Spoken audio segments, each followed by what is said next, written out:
everybody. On today's episode, I give Carlos a little bit of coaching on a deal that he's involved in. We discuss it and we talk about what happens after we disqualify a prospect. Straight from the heart of Miami, this is It Shouldn't Happen to Us.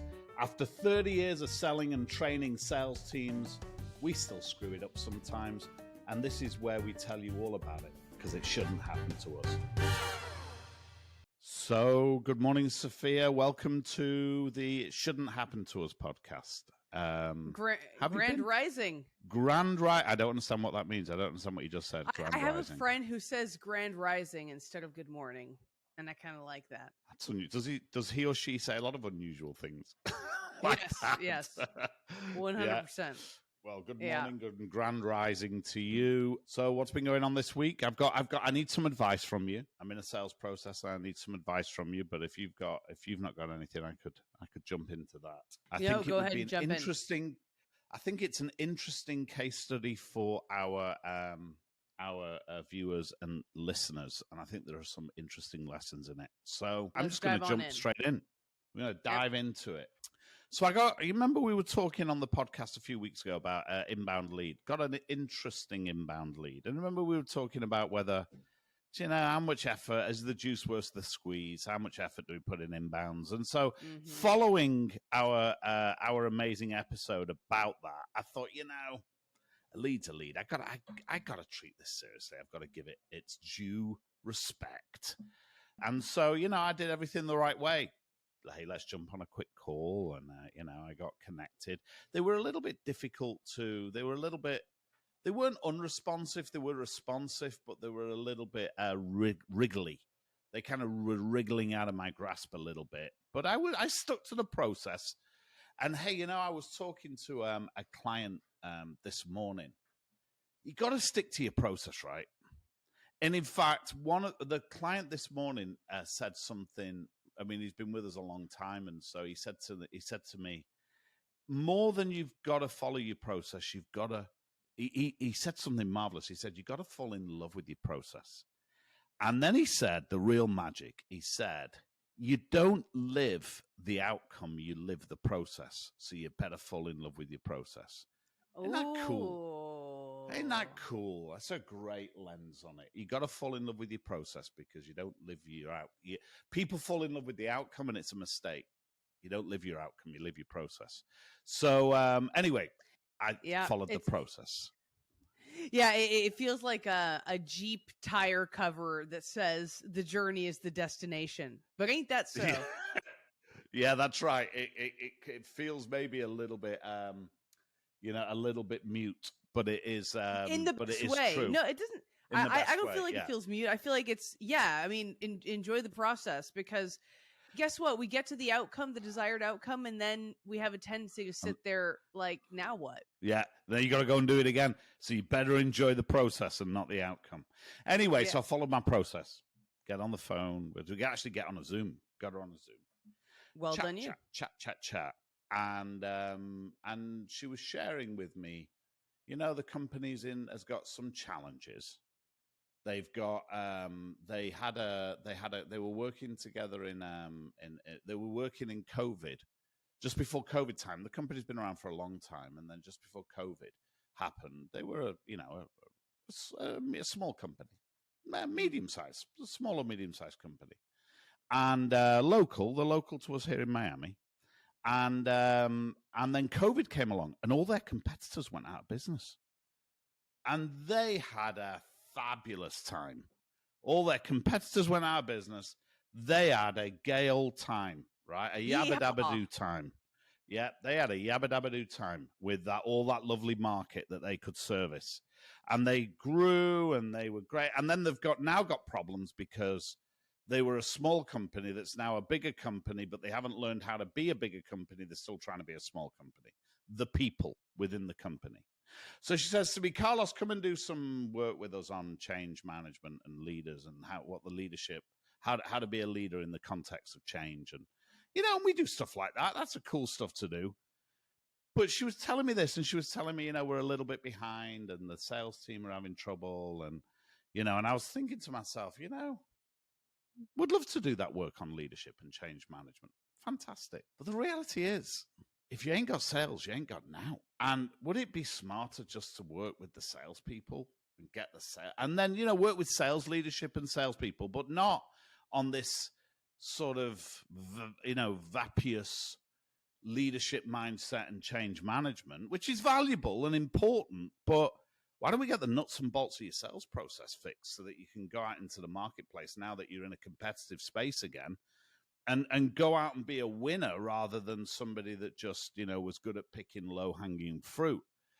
Because that's probably what happened, right, over the past... Mm-hmm. Anyway, this was what was going on in my head. I didn't say any of this. Big mistake. Right. What an idiot. But she was an influencer. She wasn't a decision maker. Like, why am I going to go arm wrestling with an influencer? An influencer can only say no, can't say yes, right? I'm going to go arm wrestle with her. She's been told by her boss, go and get somebody for this gig. Well, she's not going to. So I'm talking to her about this gig, and I say, and I'm trying to get past her to the decision maker, right? Trying to get past her. That's our process. Get past her, but in a nice, groovy way, not in a like you're not important way.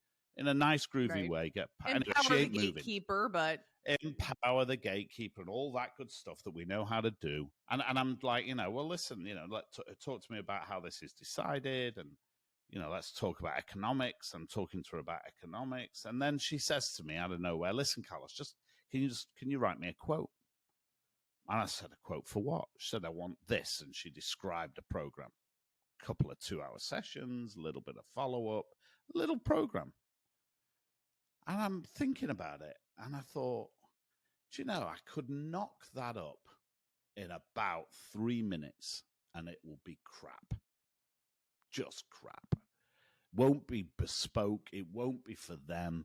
It'll be based on one conversation and a very sketchy understanding of their needs. And like what? I'm hoping this thing's going to be so good that it's going to inspire. It's a nonsense thing to even attempt to do. And I said to her, "Hey, listen, I know that's what you feel like you want, but I'm not going to do it."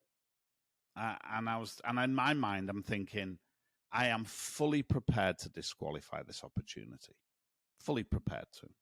I said, I'm not going to do a shoot at you. My other alternative is to pour 3 hours into doing a good job of a proposal.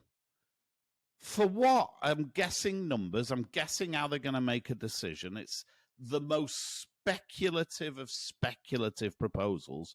And I said to her, I'm not going to do that.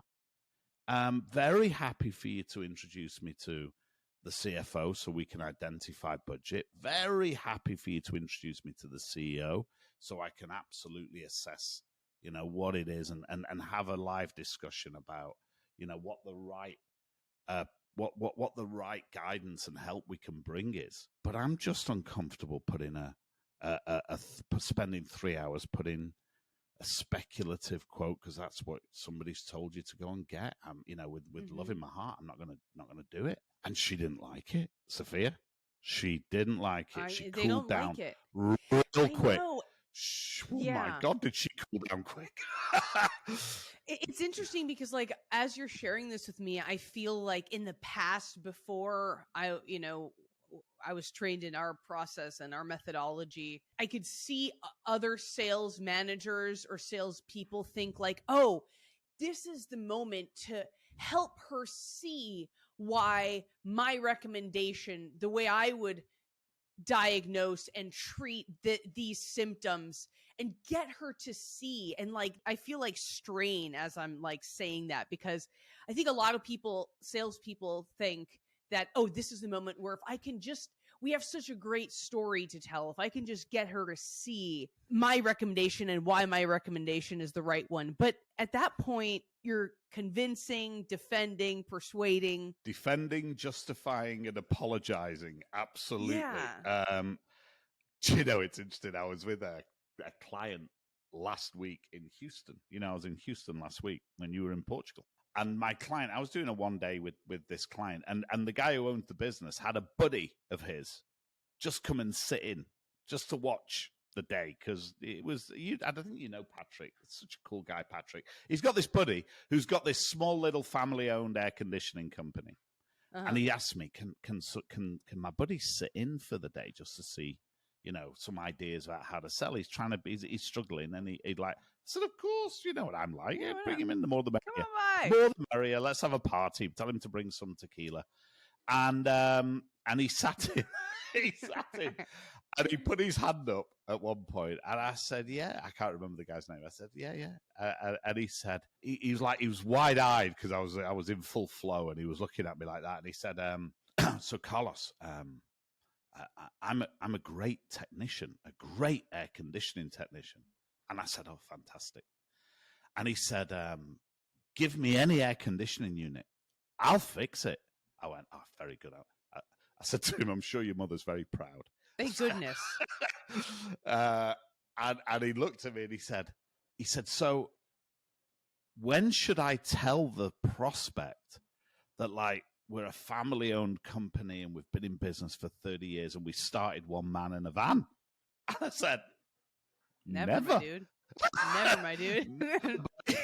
Because when you're talking about you're getting it wrong. And he was like, but I love telling that story, he said. And I said, hey, listen, there's a place if somebody says to you, tell me about your company. Then, oh, yeah, sit them down, give them a box of popcorn, roll the tape, George. You can, we should give him our buddy Neto's number. That he should make a documentary about himself. Neto. So for you guys who are watching this, we've got tell them what Neto's. We've got an amazing buddy here named Neto, and he's like he's a producer, videographer, really cool guy, creative guy, and his slogan is Hollywood, California quality video production for Hollywood, Florida prices. It's fantastic. So good. Hollywood, California quality for Hollywood, Florida prices.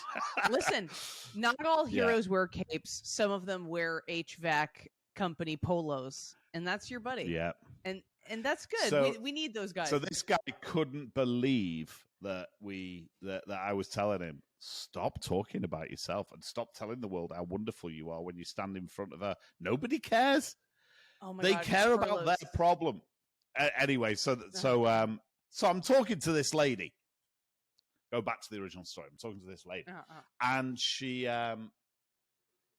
doesn't like it.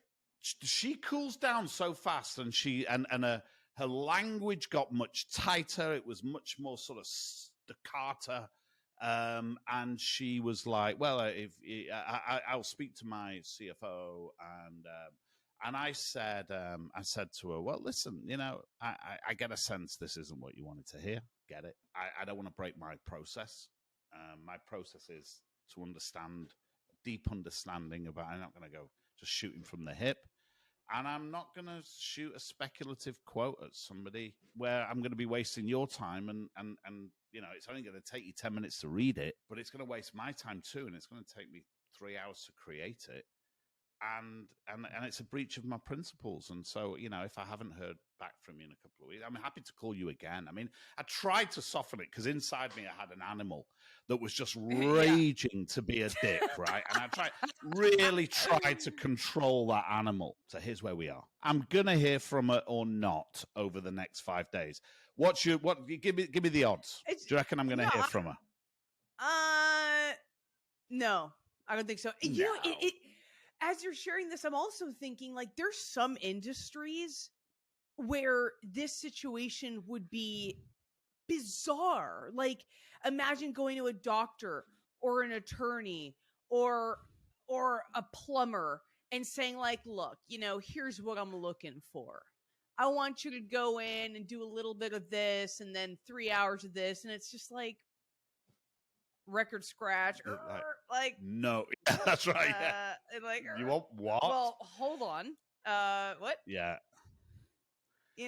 So here's my new. So I like you. A few things are in my mind. Number one, I've still got that greedy bastard inside me that thinks I could have closed, I could have done, and I shouldn't. So I need to quieten that voice, right? Secondly, it was the right thing to do. I've essentially disqualified this and saved myself 4 or 5 hours. You did the right thing, Carlos. And that's good. That's the right thing. I'm good. But I hear you. I hear you on that inner voice with that shoulda, coulda, woulda, like maybe I should have done this. And it happens to me all the time. Especially with inbound leads and referrals, even more so, because you're like, damn, did I potentially blow a layup? You know what I mean?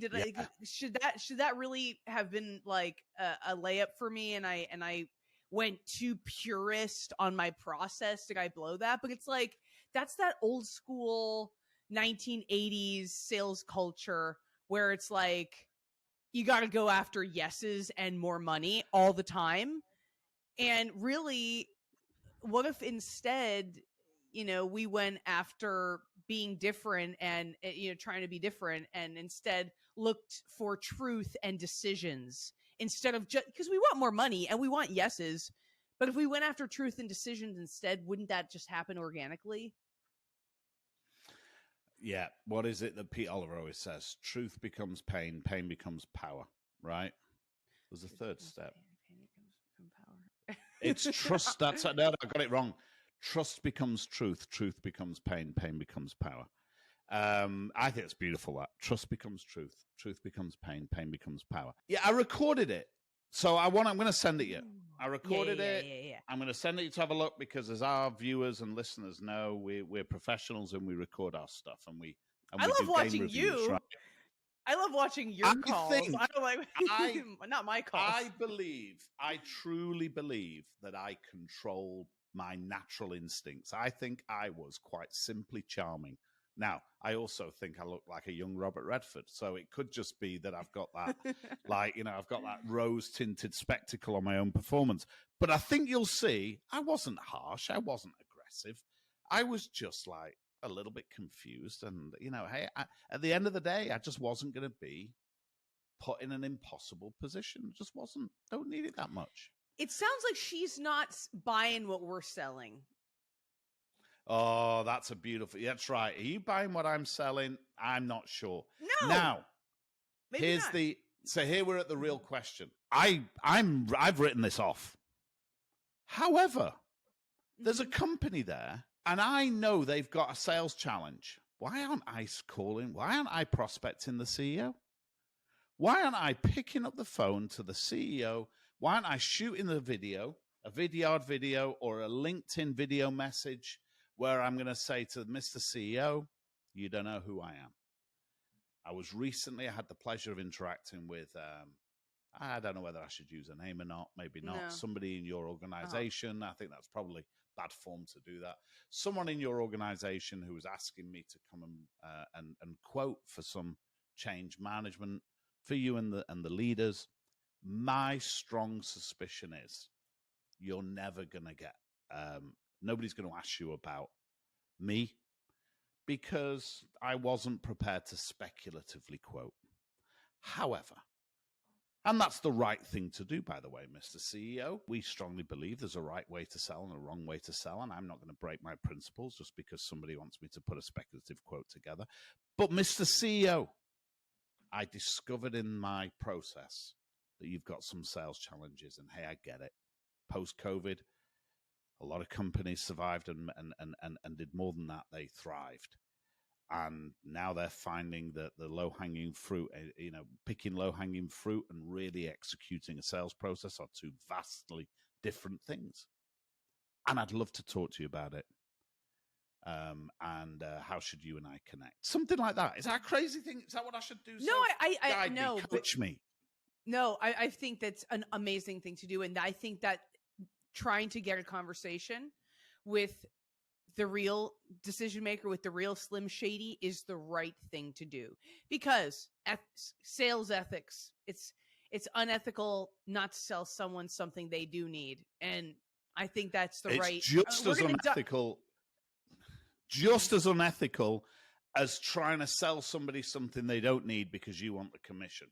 It's just as unethical as that to not sell somebody something they do need because we're worried about rejection, or we've got thin skin or whatever, that high need for approval. Right.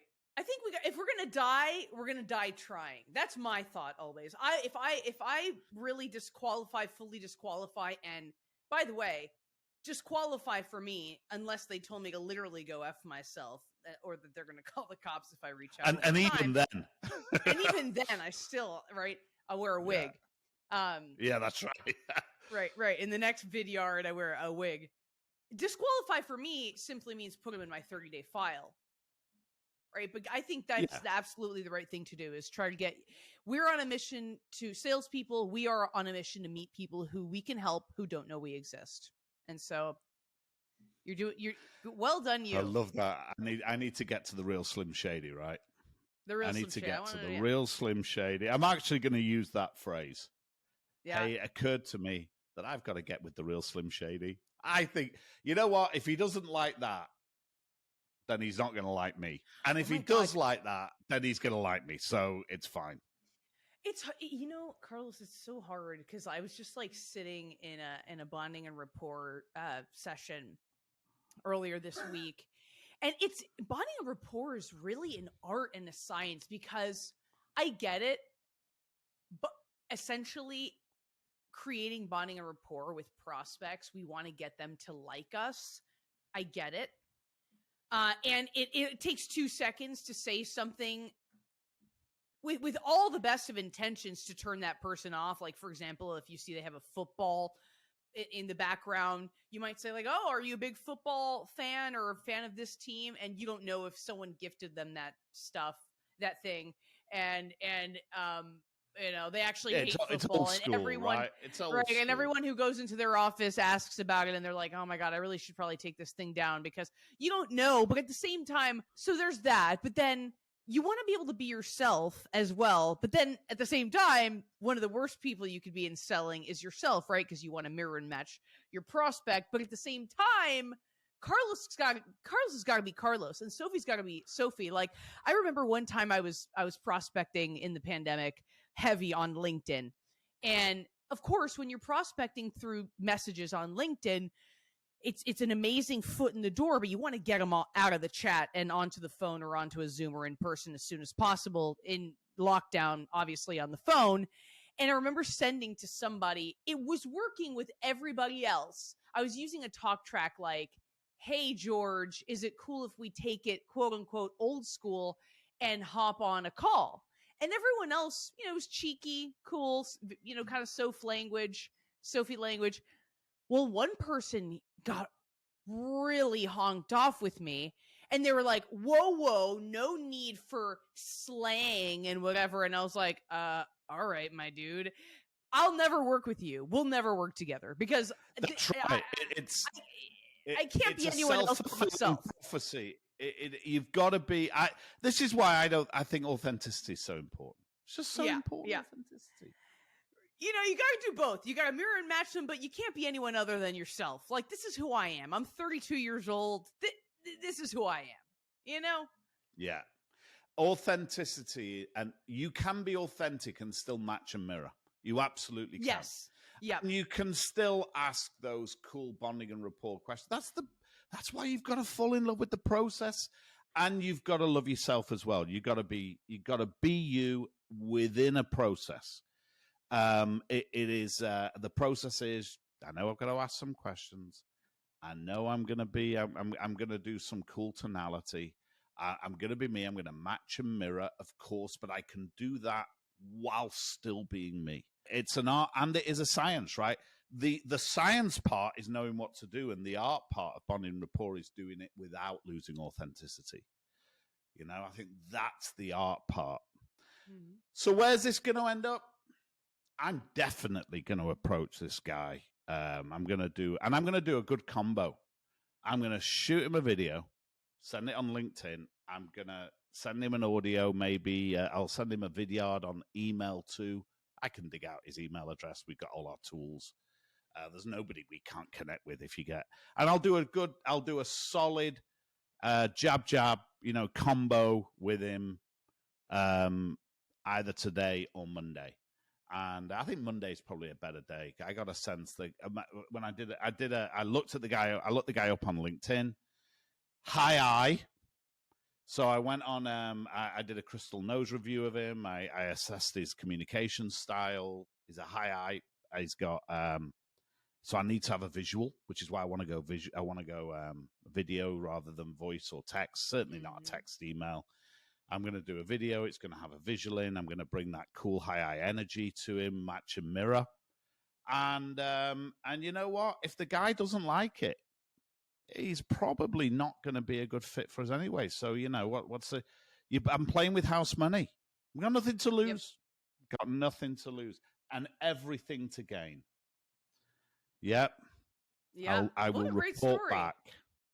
I'll report back. So I disqualified. So let's just test this one by one. Number one, do you agree with my disqualification?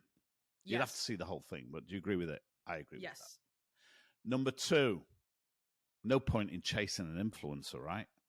No. Influencer can't say yes. Number three, why not follow my process rather than follow their process? My process is designed to give great outcomes for clients. Their process is designed to protect them from evil people in the world. I'm not one of those guys. So their process, they don't need their process. They need my process. Their process is designed to protect them from bad guys. My process is designed to maximize impact. It's like Panic at the Disco, Disqualified at the Disco. Yeah. So, Sophia, that's the end of today's pod. I wish you a very good week selling. I hope you have a wonderful weekend. And it's goodbye from Sophia. And good selling from Carlos.